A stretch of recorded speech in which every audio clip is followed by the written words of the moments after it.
ආයුබෝව වේවා. වසර 2500ක ඈත අතීතයට දිව යන කෘෂිකාර්මික ශිෂ්ටාචාරයකට උරුමකම් කියන සිංහලේ අපි එහෙමත් නැත්නම් හෙළදිව රත්නදීප මේ කොයි විදිහට හැඳින්නුවත් ශ්‍රී ලාංකික ජාතියක් වෙන අපි අලුත් අවුරුද්ද එළඹිලා තියෙන්නේ. මේ අලුත් අවුරුද්දත් එක්ක මේ අපූර්ව සම්ප්‍රදායන් මේ හැම දෙයක්ම එකිනෙකට බැඳී පවතින දේවල්. ඉතින් මේ නිසා මේ හැම දෙයක්ම ගැබ් වෙලා නිර්මාණය වුණු අපූර්ව ගවේෂණාත්මක වාර්තා වැඩසටහනක් ඔබ වෙත ගෙන ඉන්න සූදානම්ෙන් ඉන්නවා. අපි සූදානම් මේ අලුත් අවුරුද්ද ලැබපු මොහොතේ මේ ගැන කතා බහ කරන්න. අපි බොහොම ගෞරවයෙන් ආරාධනා කරා තිර රචක ප්‍රවීණ අධ්‍යක්ෂ ජනක මහල්පත් මැතිතුමන්ට. ආයුබෝවන් සුබ අලුත් අවුරුද්දක් වේවා. සියලු දෙනාටම. බොහොම ස්තුතියි. ඉතින් සිංහලේ අලුත් අවුරුද්ද ටිකක් අපි සාමාන්‍යයෙන් කියන්නේ සිංහල අලුත් අවුරුද්ද එහෙම නැත්නම් සිංහල හින්දු අලුත් අවුරුද්ද කියලා. හැබැයි ඔබතුමා මෙතෙන්දී නම තියනවා මේ සිංහලේ අලුත් අවුරුද්ද කියලා. මේකට විශේෂ හේතුවක් තියෙනවද? අපි මෙතනින් ආරම්භය ලබා ගමු. ඔව් ඇත්තටම මේකේ නම අපි යෝජනා කරද්දී මේ වෙලාවට මට මතක් වෙනවා ආචාර්ය සූර්ය ගුණසේකර මහත්මයා අපේ රටේ ජීවත් වෙච්ච මේ පිළිබඳ ගවේෂණ කරපු ප්‍රවීණෙක්. ඒ වගේම තිලක් කන්දගම මහත්මයා එතුමන්ලා සහ ආචාර්ය පී.ඩී. ධර්මසේන වගේ විද්වතුන් මේ වැඩසටහනට සම්බන්ධ වුණා. මේක ගැන කතා බහ කරද්දී මේ නම අපි සාකච්ඡා කළා මේකට නම කොහොමද යෝජනා කරන්න කියලා. ඒතකොට එතෙන්දී මේ සිංහලේ අලුත් අවුරුද්ද කියන නම හැදෙන්න හේතුව ඇත්තටම මේ වෙලාවේ පැහැදිලි කරන්න ඕනේ. මොකද නැත්තම් සමහර විට කෙනෙක් අර ඔබතුමිය හගුවා වගේම මේක මේ ಜಾතිවාදී ස්වරූපයෙන් ගන්නට ඉඩ තියෙනවා. එතකොට මේක එහෙම ಜಾතිවාදී ස්වරූපයෙන් ගත් එකක් නෙමෙයි. ඒක වෙන්නේ මෙහෙමයි. කියන්නේ අපේ රට ඇත්තටම ඉංග්‍රීසින් සමග අත්සන් කරන ගිවිසුමේ පවා තියෙන්නේ මේ රට සිංහලයේ කියලා. එතකොට අපිට ප්‍රශ්නයක් තියෙනවා ඒ සිංහලයේ සිලෝන් වුණා. ඊට පස්සේ මේ වෙනකොට ඒක ශ්‍රී ලංකාව බවට පත් වෙලා තියෙනවා. ඒතකොට ඒක කොහොමද උනේ කියන එක ගැනත් ඇත්තටම හොයා බලන්න ඕනේ. හොයා බලන්න දෙයක්වත් නැහැ. ඒක ගැන හොයා බලපු අය ඉඳලා තියෙනවා. මමත් ඒක එක කොටස්කාරයෙක් ගවේෂණය කරපු. හරි. එතකොට ඔය සිංහලයේ අලුත් අවුරුද්ද කියන නම යෙදෙන්නේ. ඒ කියන්නේ මේ රටට ඒ කාලේ කිව්වේ සිංහලයේ කියලා. අවුරුදු 10 ගානක ඉඳලා 100 ගානකට ඈතින් සිංහලයේ කියලා පාවිච්චි කරා. ඒ සිංහලයේ කියන රටේ ගොවිතැන් කටයුතු සිද්ධ වුණේ කොහොමද? ඒ ගොවිතැන් කටයුතු මූලික කරගෙන මේ අලුත් අවුරුදු චාරිත්‍ර ගොඩනැගුණේ කොහොමද කියලා අපිට කියන්න ඕන. ඒ හින්දා තමයි අපි මේකට කිව්වේ සිංහලයේ අලුත් අවුරුද්ද කියලා. සිංහලේ අලුත් අවුරුද්ද ගැන මේ විදිහට කතා බහ කරද්දී හැබැයි මම අර කලිනුත් සඳහන් කරානේ අපේ මේ පැරණි චාරිත්‍ර වාරිත්‍ර මොන විදිහටද ගොඩනැගිලා තියෙන්නේ කියන කාරණේ ගැන අපි විමසා බැලීමක් සිද්ධ කරනවා. එහෙම විමසා බලද්දී දැන් මේක මේ අපිට වෙනත් වැඩසටහන් වගේ උඩින් අතගාලා කරන්න පුළුවන් වැඩසටහනක් නෙමෙයිනේ. මේ ගැන සයහෙන්න මේ ගවේෂණාත්මක විදිහට අධ්‍යයනය කරන්න ඕන කටයුත්තක්. මෙහි තිර පිටපතලියේදී මොන වගේ දේවල් වලට මුහුණ දෙන්න සිද්ධ වුණේ සහ කොහොමද මේ තොරතුරු ඔබතුමා ලබා ගත්තේ? ඔය ඇත්තටම අර මම මුලින් කිව්වා වගේ විශේෂයෙන්ම අපේ අතර දැන් නැති ශ්‍රී ලංකාවේ ජීවත් වෙච්ච බොහොම දැනුම් සම්භාරයක් තියෙන ආචාර්ය සූර්ය ගුණසේකරන් රාජ්‍ය පරිපාලන සේවයේ හිටපු වියතෙක්. ඒ වගේම මහා දැනුමුත්තෙක්. එතුමා ඔය මං අහලා තියෙන විදිහට මම පොඩි කාලේ අන්තමින් කියවලා තියෙන විදිහට අර ලන්ඩන් ගිය බණ්ඩා කියලා එහෙම ලිපි මාලාවක් එයා ලියලා තියෙනවා එංගලන්තේ ඉන්න කාලේ. එයා අවුරුදු දෙකක් ඉඳලා තියෙනවා එංගලන්තේ දිවයින පත්තරේට. ඉතින් එහෙම ගොඩාක් ගවේෂණ කරපු විද්වතෙක්. එතුමාගේ තමයි මූලික සංකල්පය මූලික අදහස මේ වැඩසටහන කරන්න. ඇත්තටම ඉතාමත් විශාල මුදලක් මං ගාන කියන්න කැමති නෑ. ඒ කියන්නේ කවුරුත් හිතන්නේ නැති විශාල මුදලක් එතුමා මේ වෙනුවෙන් වැය කරා. එතුමාට ස්තුතිය පළ කරන්නත් ඕනේ මේ වෙලාවේ. මොකද එතුමා දැන් ජීවිතුන් අතර නැහැ. ඇත්තටම එතුමා නැති වෙච්ච එක පුද්ගලිකව මටත් මේ රටටත් ලොකු පාඩුවක් ඇටියට අපි කල්පනා කරනවා. මෙතෙන්දී මේ කියන්න වෙනවා එතුමා මූලිකව මම අර කියපු අපේ මේ තිලක් කන්දේගම මහත්මයා ඒ වගේම ආචාර්ය ධර්මසේන මහත්මයා මූලික වශයෙන්ම අපිට කරුණු මේකට එකතු කරා. ඊට අමතරව අපිත් එක්ක සම්බන්ධකම් තීච්ච ප්‍රවීණයෝ දැනුමුත්තෝ විශාල දෙනෙක් ආචාර්ය අපේ රාජ් සෝමදේව මැතිතුමා පුංචි බණ්ඩාර සන්නස්ගල මැතිතුමා ඒ වගේම පී.බී. තෙන්නකෝන් මට මතක ඇටියට මහා බැංකුවේ හිටපු මේ නිලධාරියෙක් ගවර්නර් කෙනෙක් ඩිපියුටි ගවර්නර් හැටියට හිටපු කෙනෙක් එතුමා ලියලා තියෙනවා ගොවියා සහ නියඟය කියලා පොතක්. ඒ කියන්නේ මේ සංස්කෘතීන් ගොඩනැගිච්ච හැටි මේවා ඉතිහාසය ගැන විශේෂයෙන්ම ඔය අනුරාධපුර වගේ අපේ රජරට ප්‍රදේශයේ තියෙන වැව් ගම්මානවල මේ චාරිත්‍ර වාරිත්‍ර වෙච්ච හැටි ගැන අපි ටිකක් ගැඹුරින් ගවේෂණය කළා මේ පිටපත ලියන්න කලින්. ඇත්තටම කරපු ගවේෂණ වල ගොඩක් කොටස් අපි ගාව තියෙනවා. මම හිතනවා පුළුවන් ඒවා දැනුත් කතා කරත් හොඳයි කියලා. මොකද මේ වැඩසටහන විශාල වියදමක් කරපින්ද අපි සමහර දේවල් අපිට අකමැත්තෙන් වුණත් අයින් කරන්න වුණා. දැන් මේ ගැන කතා කරද්දී අපිට අමතක කරන්නව බැරි කාරණයක් තමයි මේ ලංකාව. එහෙමත් නැත්නම් සිංහලේ, හෙළදිව, රත්නදීපේ මේ නොයෙකුත් නම් වලින් අපේ ලංකාව හඳුන්වනවානේ. මෙහෙම හඳුන්වද්දී ඈත අතීතයේ ඉඳන්ම බොහොම සුප්‍රසිද්ධ කියමනක් තමයි අපි ජීවත් වුණේ මේ කෘෂිකාර්මික රටක් විදිහට. එහෙමත් නැත්නම් කෘෂිකාර්මික වගාවත් එක්ක ගොඩනැගුණු ජාතියක් විදිහට අපි ජීවත් වුණේ. මෙහෙම ජීවත් වෙද්දී අපට කන්න දෙකක් තිබුණා වගා කරන්න. යල කන්නේ සහ මහ කන්නේ. හැබැයි මෙතෙන්දි මේ අපේ සිංහල අලුත් අවුරුද්දත් එක්ක මහ කන්නේ සුවිශේෂත්වයක් තියෙනවද? ඇයි මෙහෙම කන්න දෙකකට වෙන් කරලා තියෙන්නේ? ඔව් ඇත්තටම මම මේක ගැන කතා කරන්න ප්‍රවීණයෙක් නෙවෙයි. මේක ගැන කතා කරපු ප්‍රවීණයෝ මේ වැඩසටහනට සම්බන්ධ වෙලා තිනවා. අපේ ප්‍රේක්ෂකයින්ට ඒක බලන්න පුළුවන්. ඇත්තටම මේ වෙනුවෙන් ඇත්තටම හරිත ටීවී ආයතනට ස්තුතියි කියන්න ඕනේ. මේ වෙලාවේ මේක අපව් පාරක් පෙන්වන්නට ජනතාවට බලා ගන්නට තීරණය කරපු එක ගැන විශේෂයෙන්ම පරිසරවේදී තිලක් කන්දේගම මහත්මයා, සූර්ය ගුණසේකර මහත්මයා, ඒ වගේම පී.බී. ධර්මසේන මහත්තයා ඇතුළු අය මේ වැඩසටහනේදී ඒ ගැන අදහස් දක්වනවා. එතෙන්දී නොකිය වෙච්ච සමහර කරුණු ටිකක් මම කියන්න පුළුවන්. ඒකෙදි වැදගත් වෙනවා ඔබතුමිය අහුවා වගේ මේක සංස්කෘතික මංගල්‍යයක්, සංස්කෘතියක්. අපිට තිබුණේ කෘෂිකාර්මික සංස්කෘතියක්. ඒ කෘෂිකාර්මික සංස්කෘතිය ගොඩනගන්නේ මේ යල මහ කියන කන්න දෙක මූලික කරගෙන. ඒතකොට මේ යල මහ කන්න දෙක මූලික කරගෙන අපිට මේ සංස්කෘතිය ගොඩනගෙනකොට අපේ රට එහෙම සංස්කෘතික වටපිටාවක් තියෙන රටක් කියන එක හොඳටම පැහැදිලි වෙනවා.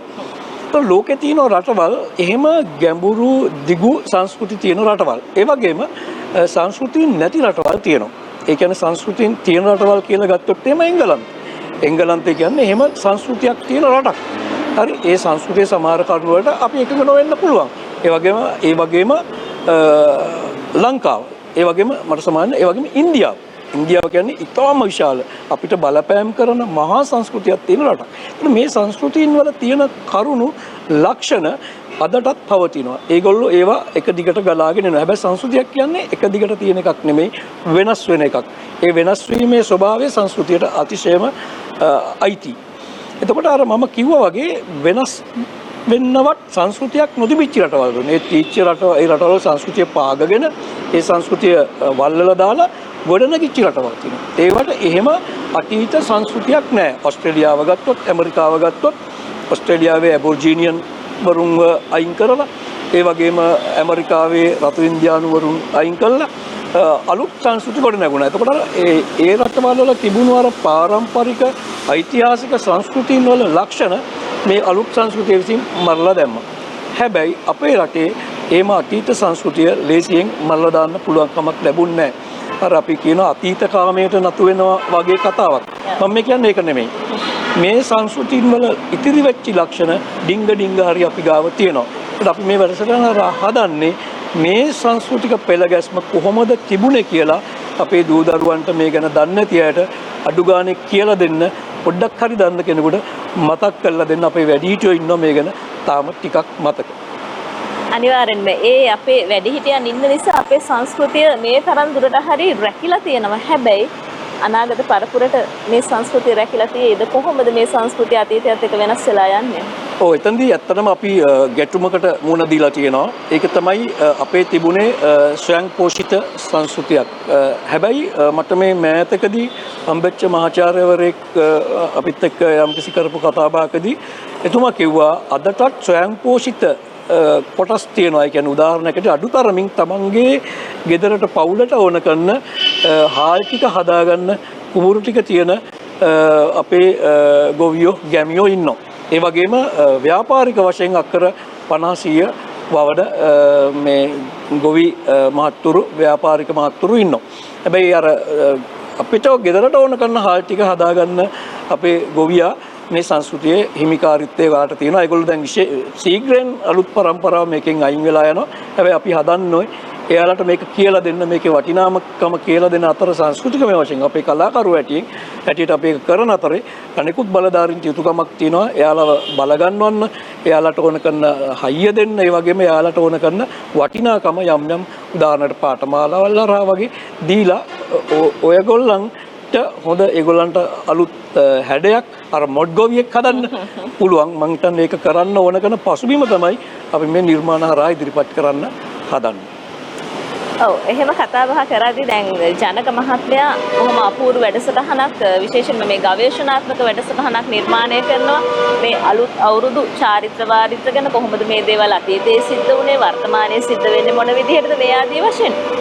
හැබැයි අපේ මේ අතීත මුතුන් මිත්තෝ අපි කියනවානේ මේ අවුරුද්ද ලබනවයි කියන්නේ මේ සූර්යයා මීන රාශියෙන් මේෂ රාශියට සංක්‍රමණය වෙනවයි කියලා. මේ සංක්‍රාන්තියත් එක්ක අපේ අතීත මුතුන් මිත්තෝ සූර්යයාට නමස්කාරය කරා. අපේ වැස්සට නමස්කාරය කළා. හඳට නමස්කාරය කරා. මේ දිනවක වාණු කාලසටහන් මේ දේවල් කොහොමද රැකගත්තේ, හදාගත්තේ? ඔව් ඇත්තටම මේකෙදී මේ වැඩසටහනේ ඒක ගැන හොඳටම ගැඹුරින්ම කියවෙනවා. ඒ කියන්නේ අපිට ප්‍රධාන කන්න දෙකක් තිබ්බා, යල සහ මහ කියලා. එතකොට අපි සමකයට අංශක 6ක් උඩින් අපේ රට තියෙන්නේ. අපේ රට වාසනාවන්තයි, අපිට මෝසම් සුළං දෙකකින් වර්ෂාව ලැබෙනවා. ඒ හින්දා අපිට කන්න දෙකක් වගා කරන්න පුළුවන්. ලෝකයේ දියුණු රටවල්, දියුණුවයි සම්මත රටවල්, ඕස්ට්‍රේලියාව වගේ රටවල්, මගේ මිත්‍රයෙක් ඉන්නවා ඒ කෘෂිකර්මය සම්බන්ධ ඉතාමත් ඉහළ රස්සාවක් කරන. එයා කියනවා ඒගොල්ලෝ ඒ රටේ මාස 6යි වගා කරන්නේ. හැබැයි ඒගොල්ලෝ ඒවේ අද අයිතිකාරයෝ බවට පත් වෙලා ඉන්නවා එංගලන්තේ ප්‍රභු මේ ව්‍යාපාරිකයෝ. ඒගොල්ලෝ මේ මාස 6 වවලා ඕස්ට්‍රේලියාවේ අර අපේ ඕස්ට්‍රේලියාවේ පාරම්පරික මිනිස්සුන්ට අයිති ගොවි බිම්වල ඒගොල්ලෝ ඉතුරු මාස 6න් මාස 3ක් විතර ලෝකේ වටේ සන්තෝෂෙන් සංචාරය කළා. මාස 3ක් බකින්හම් මාලිගාව කිට්ටුව තියෙන යාළගේ ගෙදර පදිංචිලා ඉන්නවා කියලා. ඉතින් ඇත්තටම ඒක ඇහුවහම මට යත් එක කතා කරද්දී තුනේ අපිට කන්න දෙකක් වගා කරන්න පුළුවන්කම තියෙන රටක අපි ඇත්තටම අපි ආහාර ප්‍රශ්නයකට මුහුණ දීලා තියෙනවා රටක් ඇටියට. අද මේ රටේ තියෙන ප්‍රධාන ප්‍රශ්න අතර අපේ පාලන අධිකාරියටත් ලේසියෙන් විසඳ ගන්න බැරි ප්‍රශ්නයක් හාල් ප්‍රශ්නේ. අපිට එහෙම වෙන්න ඕනේද? අපිට කොච්චර වගා කරන්න පුළුවන්ද? ඒක තමයි මේ අපි කියන්න හදන්නේ. ඒකේ අපේ තිච්ච පාරම්පරික උරුමය. ඒවා අතහැරලා මේ සම්පූර්ණ රසායනික කෘෂිකර්මයකට විතරක් ගිහිල්ලා මේක කරන්න හදන එක ඇත්තටම අසාර්ථක උත්සාහයක් හැටියට දකිනවා. අපි විශාල වශයෙන් ලෝකෙට ණය වෙනවා මේක ඇතුළේ. ඇත්තටම මේක මිත්‍යාවක් නෙමෙයි. ඔබතුමිය ඇහුව ප්‍රශ්න ගොඩාක් අතර මට මේක එකපාරටම දැනෙන කතාව, කියන්න ඕනේ කතාව. මේ චාරිත්‍ර වාරිත්‍ර අතර තියෙනවා මිත්‍යාවන් කියලා කොටස්. ඒවට කියනවා මිත්‍යාවන් වෙන්න පුළුවන්. දැන් ඔය නැකට් වලට වැඩ කරනවා කියන එක එහෙම නැත්නම් අහවල් මොකද ඔබතුමිය වන්නේ දිනවකවානු හදාගන්න කොහොමද කියලා. ඒ කාලෙට දැන් එතන කියවෙනවා. ඒ කාලෙත් මේ නැකත් ශාස්ත්‍රයේ තිබිලා තියෙනවනේ, මේ චාරිත්‍ර වලට නැකත් තිබිලා තියෙනවනේ. ඔව්. එතකොට මේ අර නැකත් පිළිබඳව කන්දගම් මහත්තයා නිතර කියන කතාවක් තියෙනවා මගේ මිත්‍රයා. ඒ කියන්නේ ඔය මේ කිංකරිස්සති තාරකා. ඒ කියන්නේ තාරකාවෝ කුමක් කරද්ද කියලා බුදුන් වහන්සේ දේශනා කරපු එකක් අපේ කට්ටිය මතු කරනවා. ඒ කියන්නේ තාරකා වලට මුත් කරන්න බෑ කියලා. හැබැයි ඒක බලපාන්නේ නිර්වාණයට යන ගමනේදී. කෘෂිකර්මයේදී තාරකා වලට, හඳට, ඉරට කරන්න පුළුවන් දේවල් ගොඩක් තියෙනවා.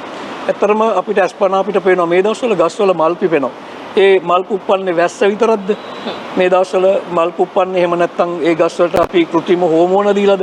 පැලතවම් වල තියෙන ගස් වලට කෘත්‍රිම හෝමෝන දුන්නාම ඒවෙ මල් පිපෙනවා. හැබැයි මේ ස්වභාව දහම මේ ගස් වල මල් පුප්පනවා, ගස් වල ගෙඩි හදනවා, ගස් වල මුල් අද්දනවා. අර මේකට මේ මං කියන දේවල් වල අයිතිය කන්දගම් මහත්තයාට හිමි වෙන්න අපි ඕනේ. කියන්නේ අර කොහා කෑ ගහන්නේ අවුරුද්ද අවුරුද්දට. ඔව්. ඇහැල මල් පිපෙනවා. ඔව්.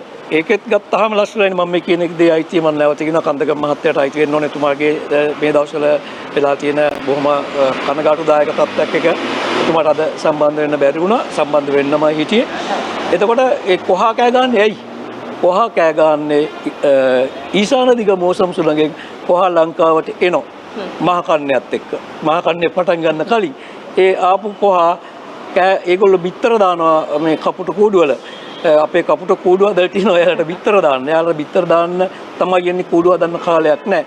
එයාලා නිර්තදිග මෝසම් සුළඟෙන් ආපහු ඉන්දියාවට යනවා. එයාගේ පැටව ලොකු වෙනකොට එයාලා ආපු කාව කියලා කියන්න ඒගොල්ලෝ කෑ ගහනවා.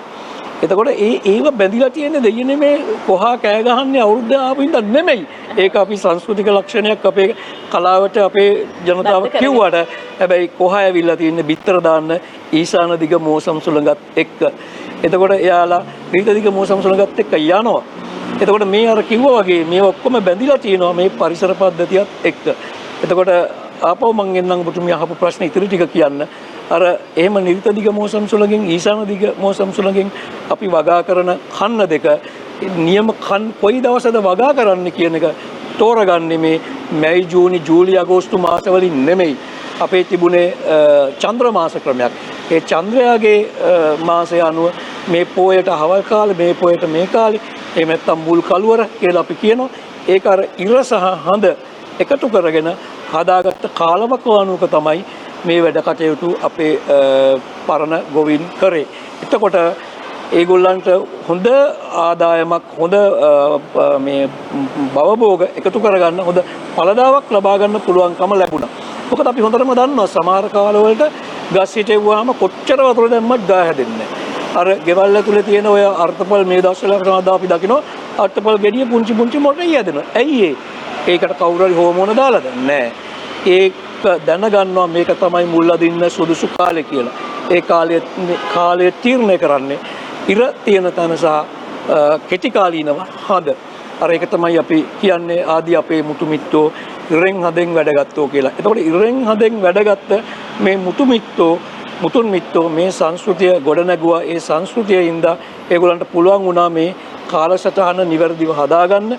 ඒ හින්දා ඒගොල්ලන්ට ඕන වුණේ සත්තු මරන්න වල් බෙහෙත් ගන්න. ඒගොල්ලන්ට ඕන වුණේ පළදාව වැඩි කරගන්න කෘෂි රසායන දාන්න ඕන වුණේ. ඒගොල්ලෝ මේ සබහාදාම පාලනය කරගෙන සබහාදාමෙන් වැඩ අරගත්තා. ඕක තමයි අපේ කෘෂිකර්මයේ පදනම. ඒ කෘෂිකර්මයේ පදනම තමයි අර මම මුලින් කිව්වා වගේ මේ අවුරුදු චාරිත්‍රවල පදනම.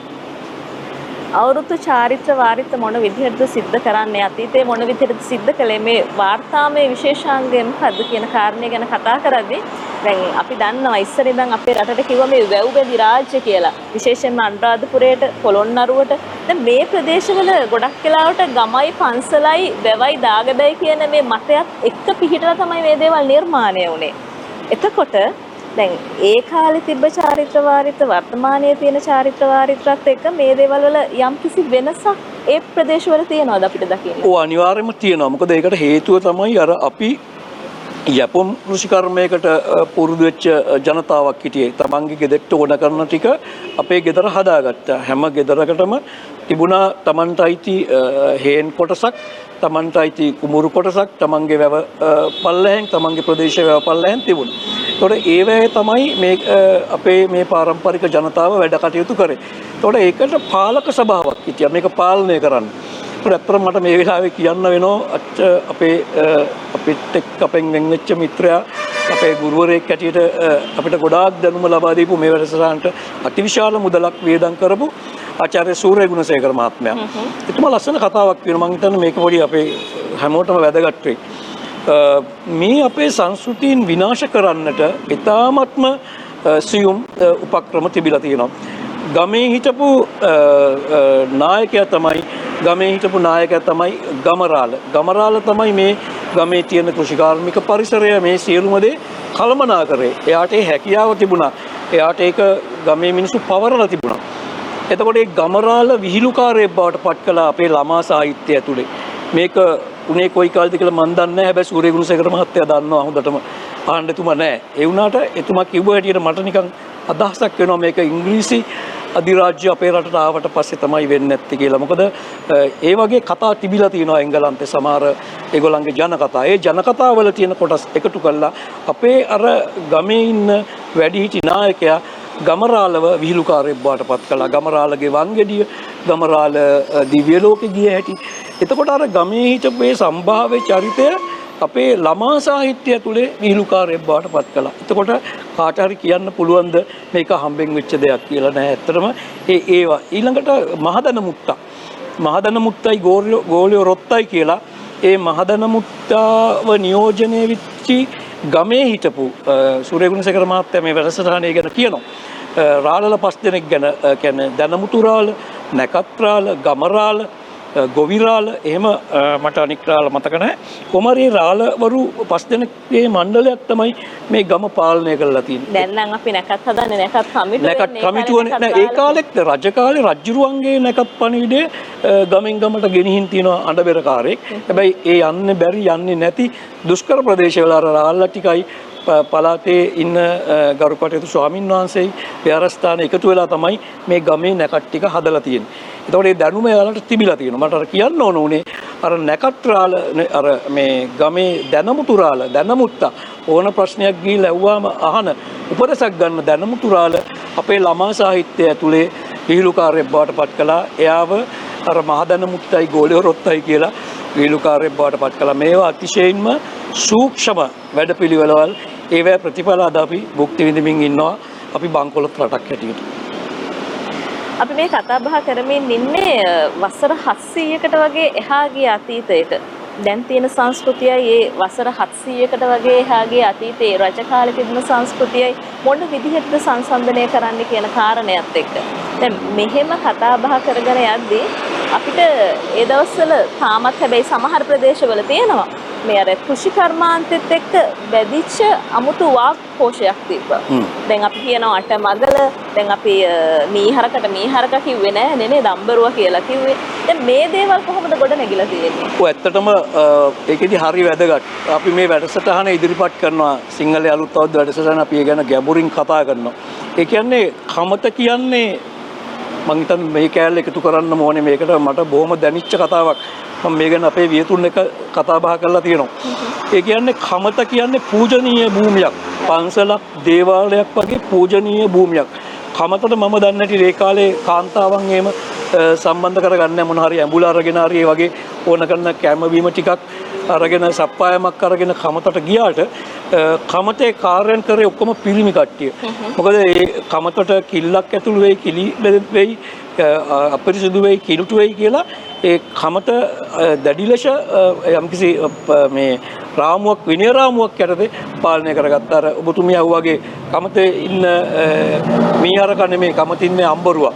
ඒකට අර කමතේ අඳිනවා ලොකු සටහනක්. ඒක ඇවිල්ලා පූජනීය සටහනක්. ඒක පූජා වස්තු හක් ගෙඩියක් එක්ක තැම්පත් කරනවා.